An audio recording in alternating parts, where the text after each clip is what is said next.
What we do here is go back.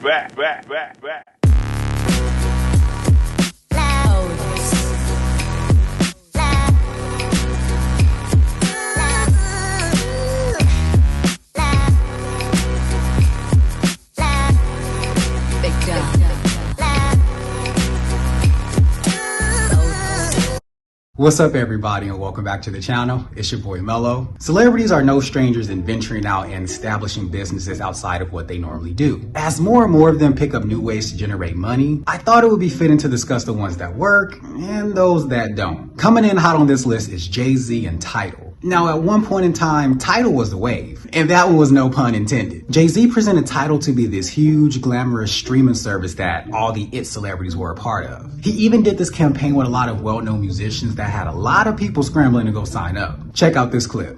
I just thought about like how crazy this is, how this is like the beginning of the new world. This is an historic day. Change the course of history forever today.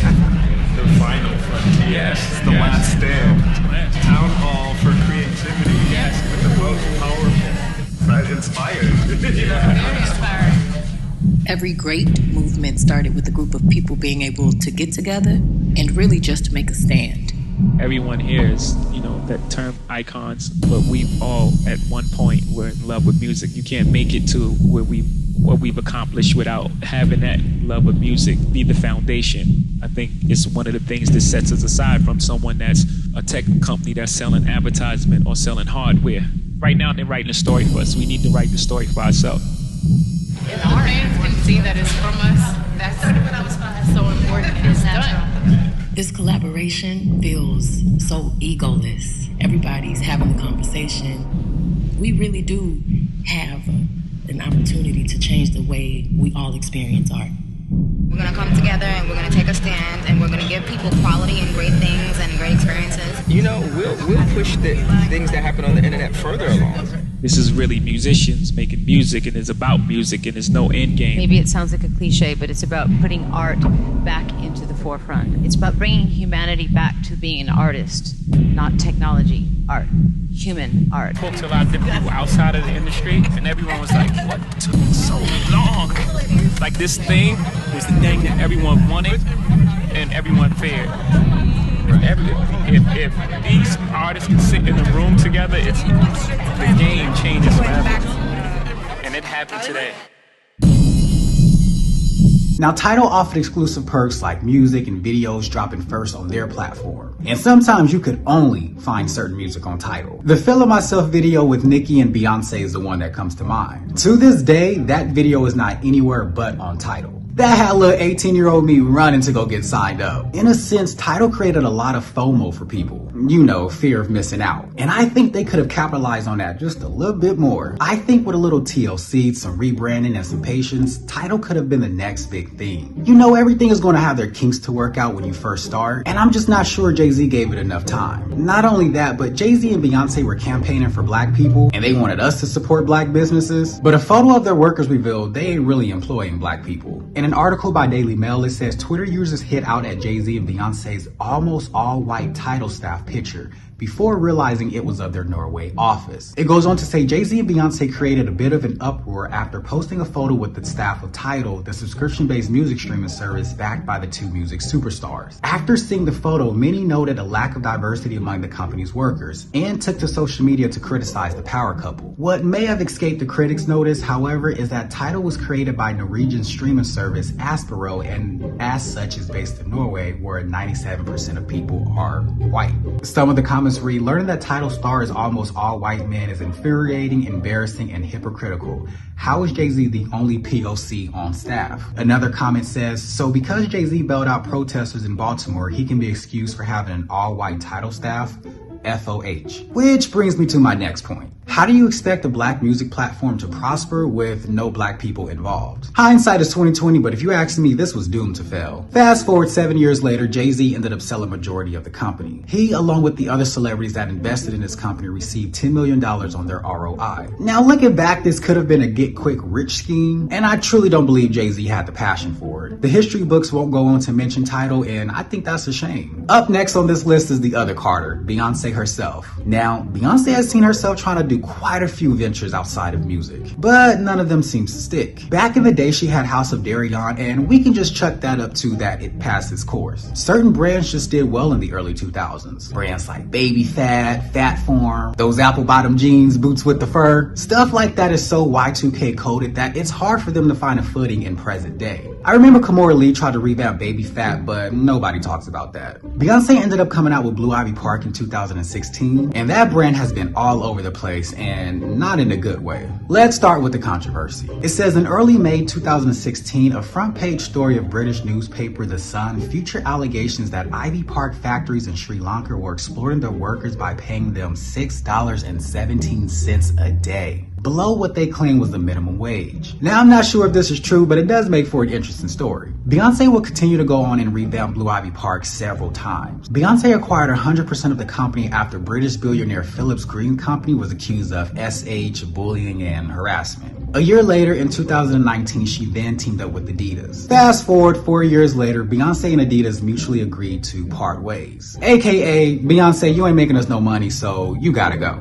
In an article by Page 6, it says news of the alleged split comes nearly 2 months after the Renaissance singer's Ivy Park clothing line sales plummeted 50%, bringing in just $40 million in 2022 compared to $93 million in 2021. At the time, the Wall Street Journal reported that Beyonce's line was projected to bring in well over $250 million in sales last year. It goes on to say, however, in the 5 of the last 6 Ivy Park releases, roughly half of the merchandise that was produced went unsold, the outlet reported, adding that the clothing and sneaker line was losing money for Adidas. I think we as people like to complicate things, but I honestly think there was one leading factor that contributed to the cancellation of Blue Ivy Park. It just didn't appeal to her target audience. Every single time Beyonce launched a new collection of Blue Ivy Park, she ended up sending it to all these celebrities. Now, as a consumer and someone who's a part of her targeted audience, I am not going to go out and buy your stuff when I see you're giving it away to all these celebrities for free. And not just any celebrities who can damn well afford your clothing. I mean, we're talking about celebrities like Reese Witherspoon, Ellen DeGeneres, Laverne Cox, Janelle Monáe, and the list goes on and on and on. In my mind, as a consumer, you obviously don't need the money if you're giving your stuff away for free. And Beyonce continued to do this time and time again. They say if it ain't broke, don't fix it. But what happened when it does break? Wouldn't you fix it? Unfortunately, Beyonce nor anyone on her team caught this, or even seemed to take notice, which ended their partnership with Adidas. Beyonce would then go on and try and launch Sacred, something to do with hair. Now let me say this, I love me some Beyonce, okay? I do.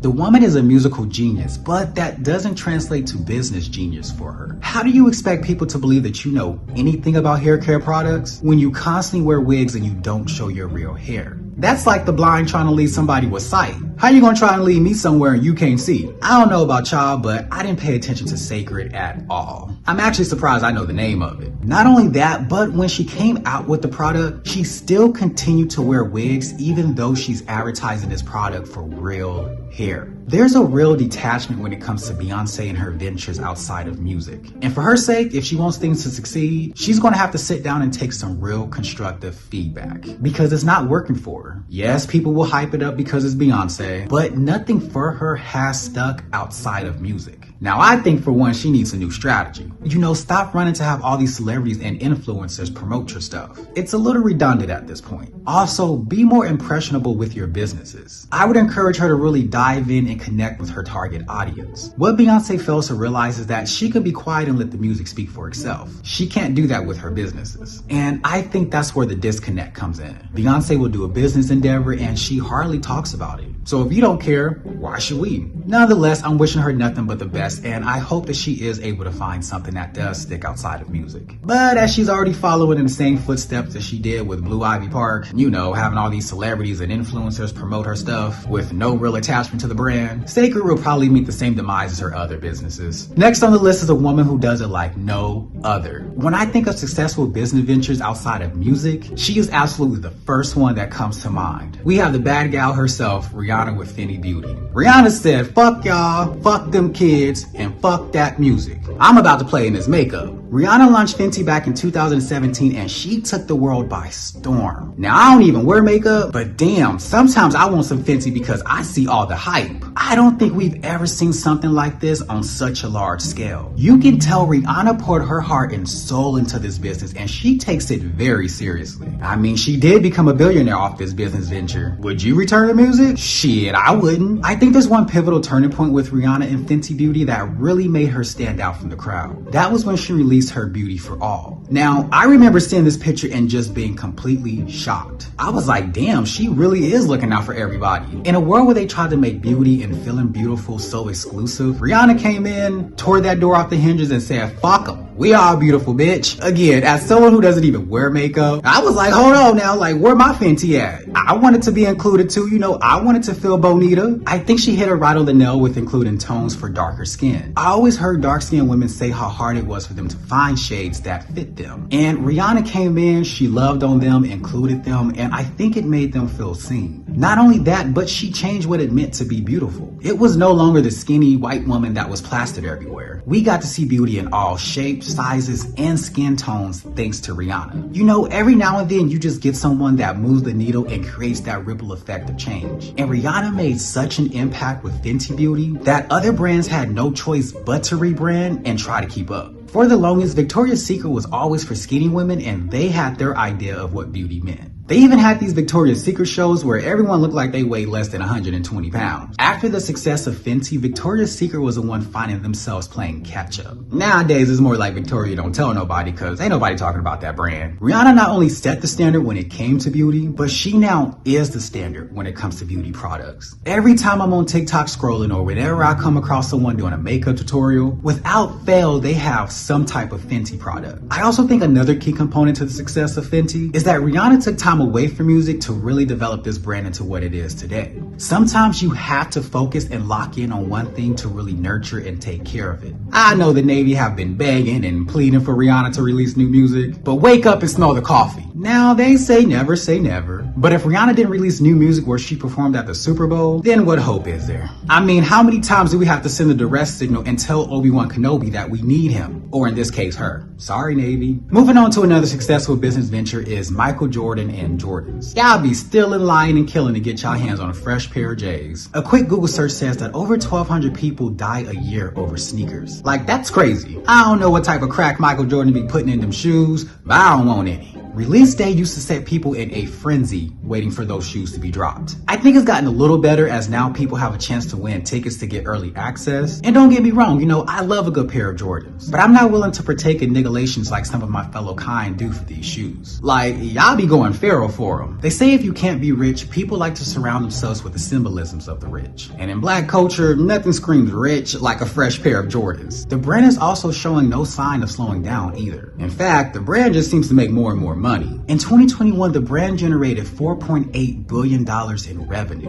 In 2022, that increased to $5.1 billion. And in 2023, the brand generated $6.59 billion in revenue. They say a picture is worth 1,000 words, and I want to show you all a few here. Now, does anything in particular stick out to you when looking at these? There isn't a pair of Jordans in sight on Michael Jordan's feet. And that lets me know everything I need to know. The last celebrity venture I want to talk about is none other than my girl herself, Nicki Minaj and Pink Friday Nails. Now, this is a new business venture being released only within the last month. But even with it being so new, the business venture is showing that it can be a promising venture for Nicki. But she has to do it right. I think she came out the gate swinging with the advertisement and branding of the business. I love all the videos that I've seen online and on TikTok of the product. Check these out.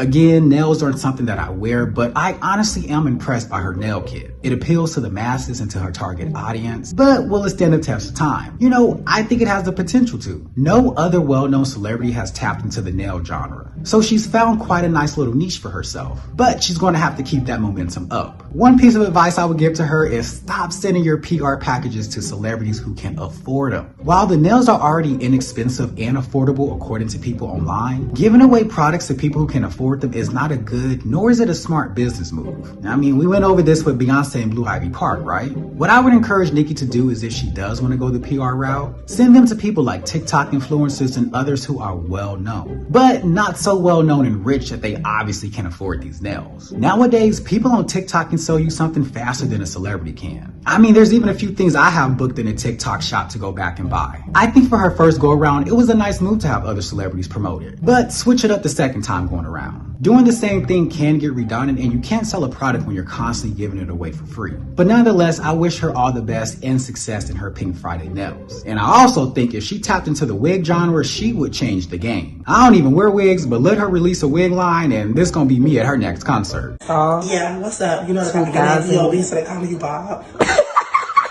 Stop playing with you, nothing on for the Bob. Yeah, this is my little stitch wig. You know the motherfucking vibes. If you enjoyed this video, please make sure to go ahead and give it a thumbs up or a thumbs down if that's okay too. Don't forget to drop a comment down below. Now, what do you think about all these celebrities and their business ventures? Are there any in particular that you support? Any brands that I missed that you feel deserve to be mentioned? And as always, if you're not already, please make sure to go ahead and subscribe to the channel and make sure to hit that post notification bell so you don't miss out on any videos. I hope everyone has a great rest of their day, and I'll catch you all on the next one.